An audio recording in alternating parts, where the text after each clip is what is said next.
சொன்னவன் நீங்கள் தான் தேடி வந்தீங்களா? ஆமாம். உடம்பு சரியில்லைன்னு போயிட்டாங்களே. நான் வீட்டிலேருந்து ப்ரிஸ்கிரிப்ஷன் வாங்கிட்டு வந்தேன், ஹாஸ்பிட்டல் செக் பண்ணேன். அதை சுகானாட்ட கொடுக்கறதுக்காக வந்திருக்கேன். அவள் வீட்டுக்கு பக்கத்தில் தான் இருக்கேன், நான் கொடுத்தா போதுமா? ரசாக்கா தெரியுமா? தெரியும். அப்போ சரி.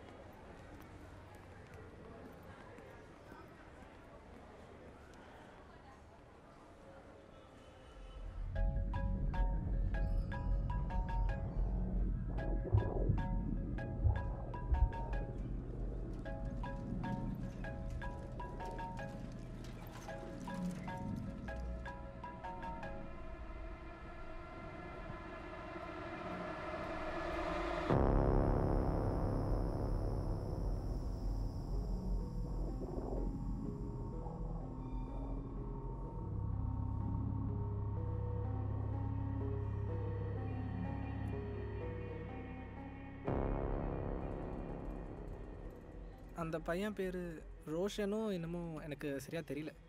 ஃபீவர் ஏஆர்டிஎஸ் இருந்தது. ஆனால் திடீர்னு கண்டிஷன் சீரியஸ் ஆகிடுச்சு. 2 மணி நேரத்துக்கு மேலே அவன் உயிரோடு இல்லை. அவருக்கு வாமிட்டிங் இருந்ததில்ல, ஆஸ்பிரேஷன் ஆகி ரெஸ்பிரேட்டரி ஃபெயிலியர் ஆயிருக்கும்னு நினைக்கிறேன். ஆனால் பாடி ரொம்ப எங்கே தான் இருந்தது. மேம், நீங்கள் தானே இன்றைக்கி நைட்டு கேஷுவாலிட்டிக்கு? ஆமாம். சரி, நம்ம ரேடியாலஜி டிபார்ட்மெண்ட்டில் அட்டெண்டர் கீதா வைரல் ஃபீவர் வந்து இங்கே அட்மிட் ஆகிருக்காங்க. நம்ம சூப்பரண்டு கூப்பிட்டு சொன்னாங்க ஸ்பெஷல் கேர் எடுத்துக்க சொல்லி. சரி மேம். இப்போ டியூட்டியில் அங்கே யார் இருக்கா? இப்போ அங்கே அபித். ஓகே, அவர்கிட்டையும் இந்த விஷயத்தை சொல்லிவிடுங்க. ஷூர். ஓகே.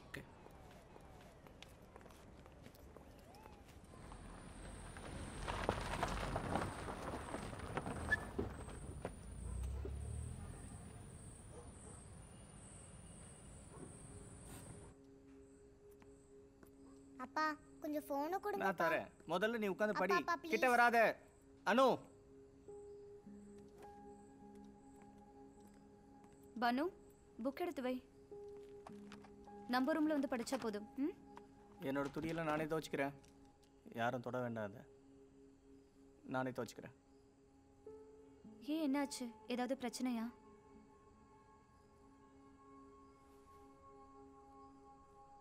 இன்றைக்கி ஒரு பேஷண்ட் வந்திருந்தான், பிரதீப். ரொம்ப எங்கே இருந்தான், 21 வயசு தான். வரும்போதே நல்ல டெம்பரேச்சரோடு வந்தான், 103. டெங்கு தானே? டெங்குல நெகட்டிவ் தான். ஆல்டட் சென்சூரியம் 5 days ஃபீவர் அப்படின்னு மெடிக்கல் காலேஜ்லேருந்து ரிப்போர்ட் வந்திருக்கு. அங்கே ரொம்ப டென்ஷனாக இருந்ததுனால இங்கே வந்துட்டேன். ஃபீவரும் ரொம்ப ஹையாக இருந்தது அவனுக்கு. இந்த சின்ன வயசுலையா? என்கிட்ட வரும்போது ஆல்டட் சென்சூரியம்னு காமிக்கல. பிரச்சனை அப்போல்லாம் தொடங்கலை. நான் பிபி பார்க்கும்போது நார்மலாக தான் இருந்தது, 120/80. அப்புறம் ஃபீவர் கம்மியாகிறதுக்கு பேராசிட்டமால் கொடுக்க சொல்லிட்டு நான் வந்துட்டேன். நர்ஸுக்கிட்ட அடிக்கடி பிபி செக் பண்ணணும்னு சொல்லியிருந்தேன். 2 மணி நேரம் கழித்து அவங்ககிட்ட ஒரு பெரிய சேஞ்ச் வந்தது.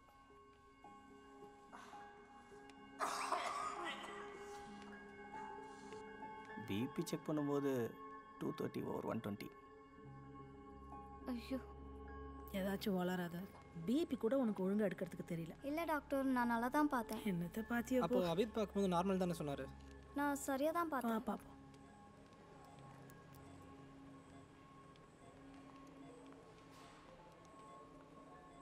கீதா,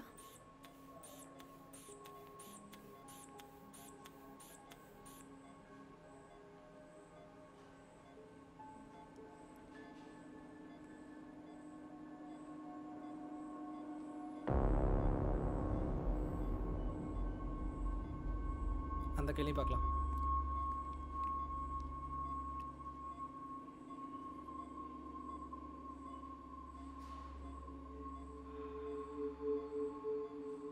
கீதா,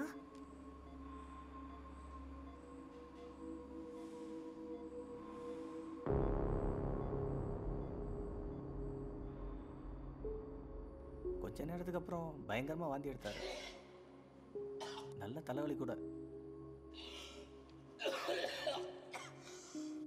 அதுக்கப்புறம் அவனுடைய பிஹேவியர் மொத்தமாக சேஞ்ச் ஆகிடுச்சு. கிட்டத்தட்ட நாய் கடிச்ச மாதிரி.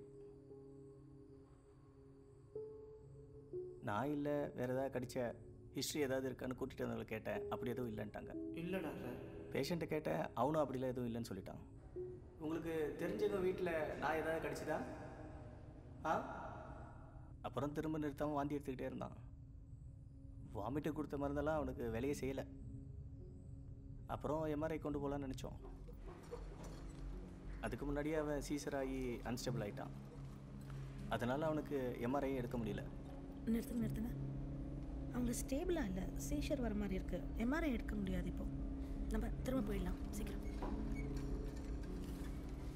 கண்டென்ஜியஸ்னு ஏன் நினைக்கிறீங்க? நான் போகிறதுக்கு முன்னாடி பேராம்பரான்ற ஒரு ஊர்லேருந்து ஒரு பேஷண்ட் வந்திருக்கிறதா கால் வந்தது. அகிலா, டெங்கு நெகட்டிவ், பயங்கர தலைவலியும் வாந்தியும், ஏஆர்டிஎஸ் இருந்தது. எனக்கு என்னமோ ஒரு சின்ன இன்ட்யூஷன் தோணுச்சு.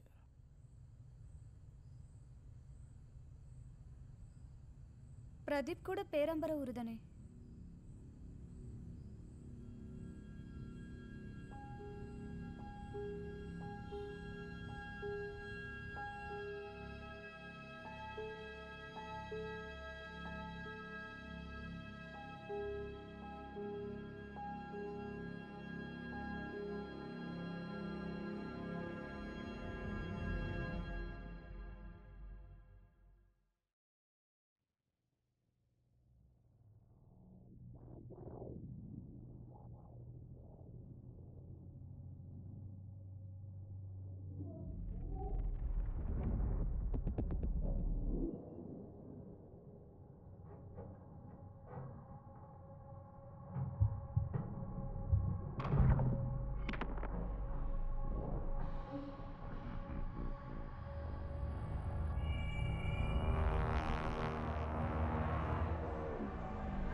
பேரும் வயசும் சொல்லுங்க. அகிலா, 34.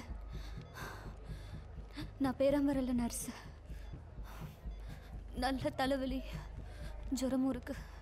நல்ல வாமிட் இருந்துச்சு, இப்போதான் குறைஞ்சு. டெங்கு இல்லை.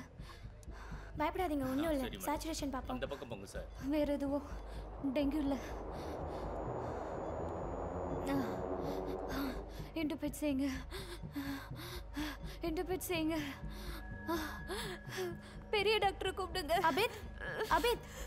அபித் சென்ட்ரல் ஹாஸ்பிட்டல்ல இருந்து வந்திருக்காங்க. நர்ஸ் அவங்க. சேச்சுரேஷன் ரொம்ப லோவா இருக்கு. என்னன்னு பாருங்க. டாக்டர். எஸ் எனக்கு என்னமோ செய்யுது டாக்டர். இன்டர்பிரேட் பண்ணுங்க டாக்டர். No worries. உடனே இன்டர்பிரேட் பண்ணுங்க டாக்டர். ரிப்போர்ட்ஸ் எங்க? Dengue negative, will do another one. அப்போ நெகட்டிவ் வராதுன்னு நினைக்கிறேன். இப்போ வாமிட் இல்லை, ஆல்ரெடி மெடிசன்ஸ் எடுத்துருக்கீங்க. Good, don't worry, will take care of you sister. You are one of us, will take care of you. Dengue இல்லை doctor. இப்போவே check பண்ணிடலாம். Okay red ஏரியாவுக்கு கொண்டு போங்க, ஆக்சிஜன் கொடுக்கணும். ஓகே, ரொட்டீன் செக்அப் பண்ணுவோம். That is a routine checkup. Don't worry, we'll take care of you. Don't worry.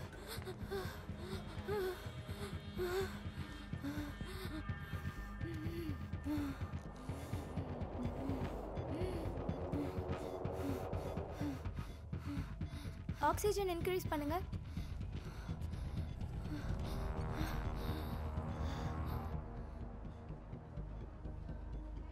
நேற்று எடுத்த எக்ஸ்ரேல பைலேட்டரல் இன்ஃபில்ட்ரேட்ஸ் இருக்கு. ஓகே, இன்னொரு தடவை ஏபிஜி பார்த்துட்டு தேவைப்பட்ட வென்டிலேட்டர் வச்சிடலாம். அபித், சேச்சுரேஷன் மெயின்டைன் ஆகல, நீங்க கொஞ்சம் வாங்க. Yes sister. டாக்டர், என் குழந்தைக்கும் பருவமா? இல்ல என் குழந்தைக்கு நான் பால் கொடுத்தேன். இல்ல, அப்படிலாம் ஒன்றும் பரவாது. டோன்ட் வரி, நீங்கள் அதிகமாக பேசக்கூடாது. இன்டியூபேஷன் பண்ணுங்க. சிஸ்டர், இன்டியூபேஷன் கிட்ட எடுங்க கொஞ்சம் சீக்கிரமா. பருவம் டாக்டர், பருவம். நான் டியூட்டி பார்த்த வார்டில் இதே மாதிரி ஒரு பேஷண்ட்டும் இருந்தார். இந்த மாதிரியா? இதே மாதிரி தான் அவரும் வாமிட் எடுத்தார். ஃபீவர். ஓகே சிஸ்டர், பேச வேண்டாம்.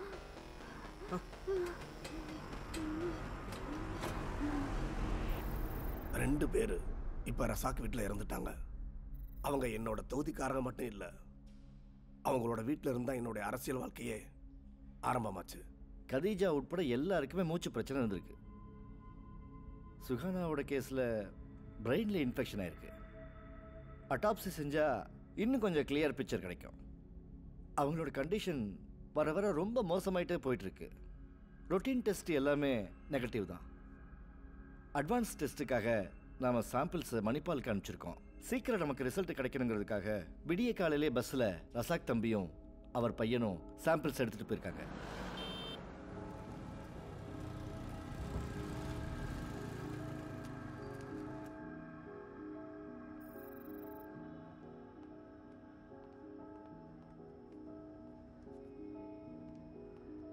Okay thanks. ரிசல்ட் எப்போ கிடைக்கும்? ரிசல்ட்டா? நான் அனுப்பி வைக்கிறேன். இல்லை சார், நாங்கள் வெயிட் பண்ணுறோம். நீங்கள் எதுக்கு வெயிட் பண்ணணும்? என்கிட்ட கொடுக்க மட்டும்தானே சொல்லியிருக்காங்க. இது எங்கள் அப்பாவோடது, இவர் எங்கள் மாமா. ஓ சாரி. ஓகே.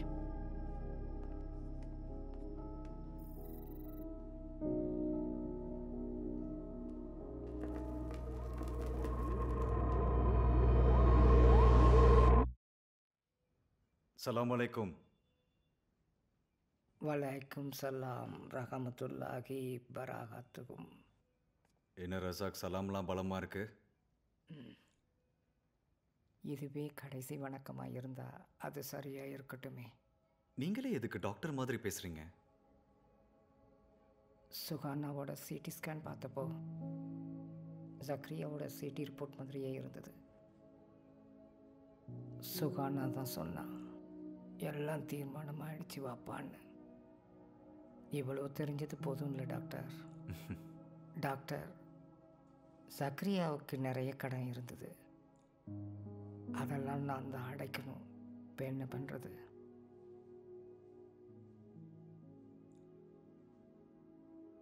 என் சோகத்தை சொல்லி உங்கள் நேரத்தை வீணாக்கிட்டேன். உங்களுக்கு நிறைய வேலை இருக்கும், போய் பாருங்கள். என்னோட வேலையெல்லாம் நான் பார்த்துட்டு தான் வரேன். நீங்கள் ரெஸ்ட் எடுத்துக்கோங்க. ம்.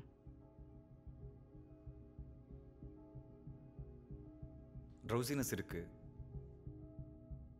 கழுத்தில் ஸ்டிஃப்னஸ் இருக்கு, ட்ரெமர்ஸ் இருக்கு, பிரெயினில் இன்ஃபெக்ஷன் ஆன சிம்டம்ஸ் அவர்கிட்ட இருக்கு.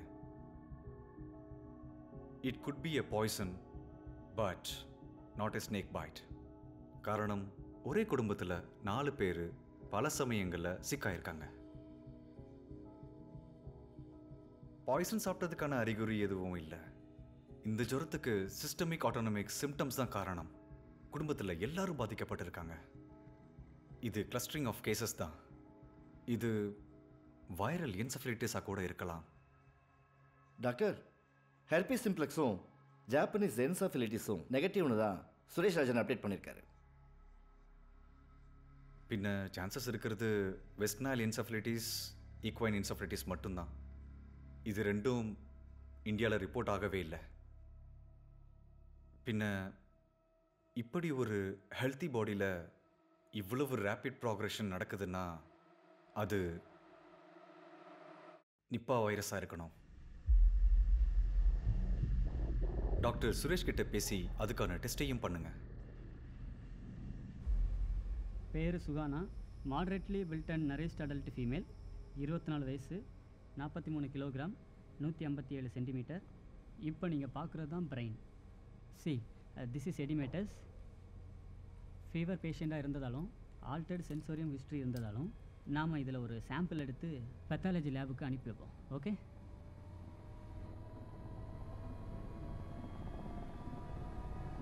Lakshmi,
sir, health minister. Hello teacher, ஒரு நிமிஷம்.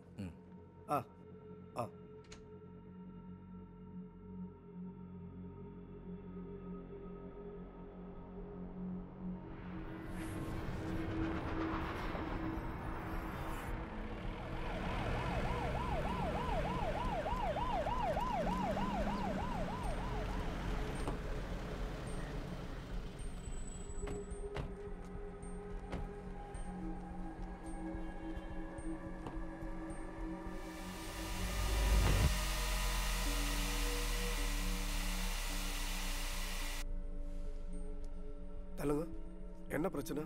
சார் இங்கே ஃபியூமிகேஷன் ஏன் நடக்குதுன்னு எங்களுக்கு தெரியணும். நான் தான் அந்த பாடி போஸ்ட்மார்ட்டம் பண்ணேன். இது நீங்கள் நினைக்கிற மாதிரி பெரிய பிரச்சனை இல்லை. இந்த பிரச்சனையை நாங்களே சரி செஞ்சிருவோம். சார் நீங்கள் எங்களை சமாதானப்படுத்தணும்னு நினைக்காதீங்க. இதுக்கு கரெக்டான எக்ஸ்ப்ளனேஷன் இல்லாமல் நாங்கள் போக மாட்டோம். ஜனங்களோட ஆரோக்கியம் தான் எங்களோட பிரைமரி டியூட்டி. அதனால தான் ஃபியூமிகேட் செஞ்சோம். உங்களுக்கு ஆபத்து வர்ற மாதிரி ஏதாவது செய்வோமா? அப்படி செஞ்சிருக்கோமா? சொல்லுங்க மிதுன், சொல்லுங்க. அதனால கூச்சல் போட்டு குழப்பம் பண்ண வேண்டாம். கலைஞ்சு போங்க. ஓகே, கலைஞ்சு போங்க ப்ளீஸ்.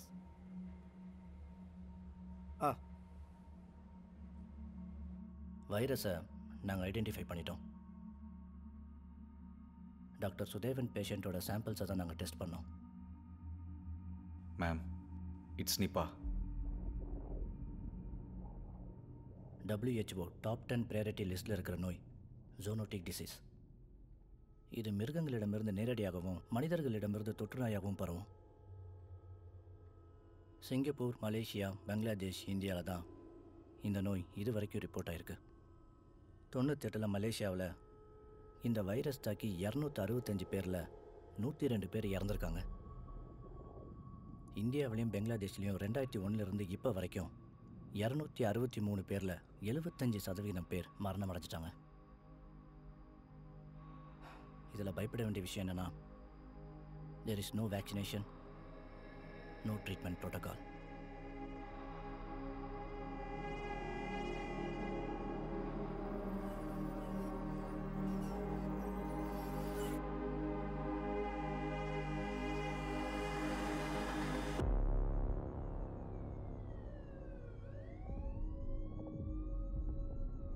டெக்னிக்கலி கிடைச்ச சாம்பிள்ஸை வச்சு பார்க்கும்போது இது 3வது நாள். ஆனால் 5ஆம் தேதி இறந்த சக்ரியாவை இண்டெக்ஸ் பேஷண்ட்டாக வச்சு பார்த்தா இது 15வது நாள். பாதிக்கப்பட்டவங்களோட எண்ணிக்கை நாளைக்கு இதே நேரம் இன்னும் அதிகமாக இருக்கலாம். இது எத்தனை பேருக்கு வந்திருக்கு? அது சுதேவனோட 3 பேஷண்ட்ஸ் இல்லாமல் மெடிக்கல் காலேஜில் 2 பேஷண்ட்ஸ். இல்லை மேடம், இன்னும் 2 பேர் கூட சேம் சிம்டம்ஸில் அட்மிட் பண்ணி வச்சுருக்காங்க. அப்போ 7 பேர்.